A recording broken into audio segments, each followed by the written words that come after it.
Vale, esto es Vietnam de Wisława Szymborska. Mujer, ¿cómo te llamas? No sé. ¿Cuándo naciste? ¿De dónde eres? No sé. ¿Por qué cavaste esta madriguera? No sé. ¿Desde cuándo te escondes? No sé. ¿Por qué me mordiste el dedo cordial? No sé. ¿Sabes que no te vamos a hacer nada? No sé. ¿A favor de quién estás? No sé. Estamos en guerra, tienes que elegir. No sé. ¿Existe todavía tu aldea? No sé. ¿Estos son tus hijos? Sí. Bien. Es un poema corto. 1, 2, 3, 4, 5, 6, 7, 8, 9, 10 versos. Y en 10 versos elabora primero toda una creación rítmica, poética, muy poderosa. Y segundo, todo un paisaje atmosférico mental que nos habita mientras lo leemos. Hay un algo en el ritmo que se va quedando con nosotras, que se va quedando con nosotras. Y hay un algo en la reiteración y en la sorpresa final que consigue potenciar ese último verso. Ya lo vamos a desglosar un poquito más. Primero, para llamar la atención sobre ello, aunque está en este caso en negrita, el título. Es un poema que con una sola palabra en título nos da una ubicación de hechos. Vietnam sigue siendo, incluso para las personas más jóvenes, un referente asociado a la guerra. Vietnam, culturalmente, en términos de imaginarios sociales, existe en tanto la guerra de Vietnam. Habrá algún momento en el cual es probable que la palabra Vietnam no evoque la guerra de Vietnam. Ojalá lo haya. Wisława tiene otro poema donde habla de los despuéses, de cómo la vida sigue. Tiene un verso bellísimo en ese poema. No le faltan horrores, no le falta belleza a este terrible mundo, ni algunos amaneceres por los que vale la pena despertar. Ah, eso es muy bello. Entonces, ojalá en algún momento el título Vietnam lo tendrán que buscar para saber por qué este escenario. Pero en este momento cultural que habitamos, pues es probable que Vietnam inmediatamente nos evoque y nos ubique en un contexto bélico. Entonces, de entrada, desde el título decimos, ok, está bien, el olor del napalm en la mañana, para citar la película. Y luego comienza el poema. Hay una primera rareza en el poema en términos estructurales o en términos poéticos, que es la reiteración de las palabras no sé al final de los versos del 1 al 9. Es una figura literaria que conoce como epífora. La epífora es la, la opuesta de la anáfora. Si la anáfora es la repetición de una palabra al comienzo de un verbo, de un verso, la epífora es la aparición de una repetición al final de un verso. No sé, no sé, no sé, no sé, no sé, no sé, no sé. Que genera unos efectos rítmicos, unos efectos de sonido especiales. Lo segundo que llama la atención es que si ese no sé final, si esa epífora es una reiteración, pues el comienzo va a ser también similar. Es decir, en los versos iniciales, en la mayoría de ellos, en 9 de 10, hay preguntas. Preguntas marcadas con signos de interrogación, preguntas, preguntas. Digo que 9 de ellos porque hay uno donde hay una pregunta implícita. Estamos en guerra, tienes que elegir. Ya ahí la pregunta no aparece con signos de interrogación, pero sí está reiterando la pregunta. ¿Cuál? La del verso inmediatamente anterior. ¿A favor de quién estás? No sé. Estamos en guerra, tienes que elegir. ¿A favor de quién estás? No sé. Es una reiteración implícita de la pregunta del verso anterior. Entonces, se repite una estructura que va a cumplirse a lo largo de todo el poema. Pregunta, respuesta, pregunta, respuesta. Ese efecto de pregunta-respuesta que de entrada, imaginariamente, nos plantea dos personajes, quien pregunta y quien responde, se potencia además por la aparición de los guiones.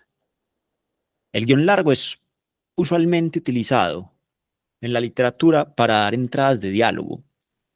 Cuando ustedes vayan a las novelas van a encontrarse con que hay dos personajes que están en algún lugar y cuando van a hablar, el párrafo se detiene, pasa a línea siguiente, en la línea siguiente abre un guión largo. Se puede marcar también con comillas. Suele hacerlo la narrativa francesa, la narrativa escrita y pues editada con traducción francesa. Pero el guión largo suele ser la marca más usual para establecer esa entrada de personaje dialogante, alguien que va a decir algo. Entonces, guión largo, bla, bla, bla, punto, línea siguiente, guión largo para poner la respuesta del otro personaje. Ahora, este guión largo que antes de todos los no sé y antes de la afirmación final nos marca una respuesta es, sin embargo, medio tramposo en Wislava, porque si bien está antes de los no sé, no está antes de las preguntas. Y ahí abre un campo por ese detalle muy bello de posibilidades. Ah, ¿dónde está el guión de quien pregunta? Si el guión está marcando la aparición de un hablante en la literatura, ¿dónde está el guión que marca la aparición del que pregunta? Vale, luego volvemos a eso, ahorita. Sigamos con el contenido del poema.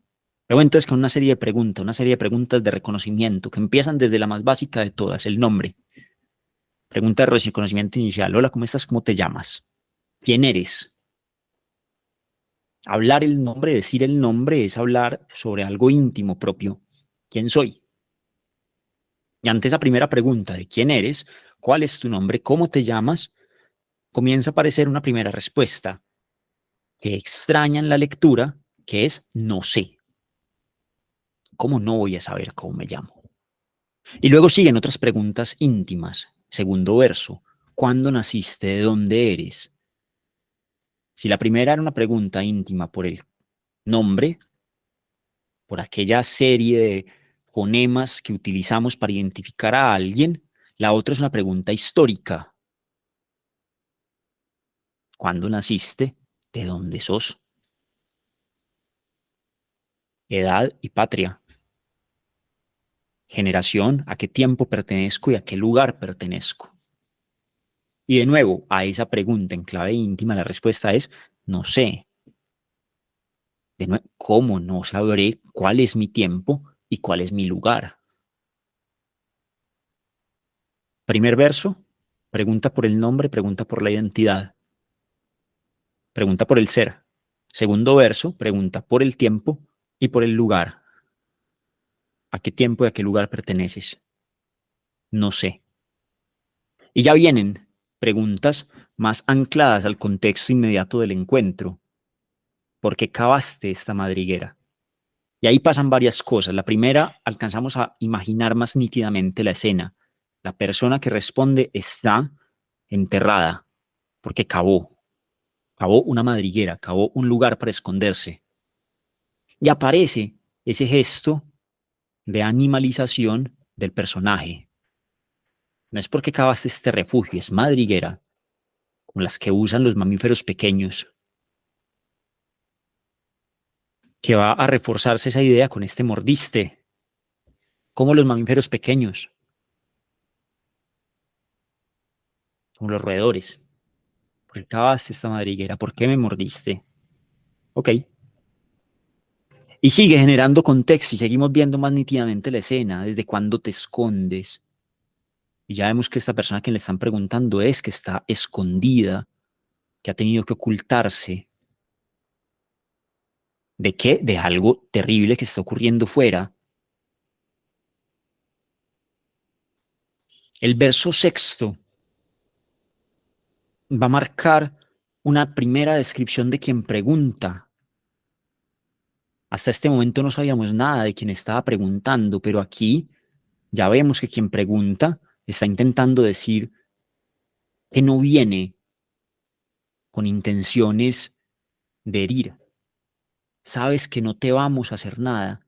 Y además aparece un plural. No soy yo hablando por mí, soy yo hablando por nosotros. Sabes que no te vamos nosotros.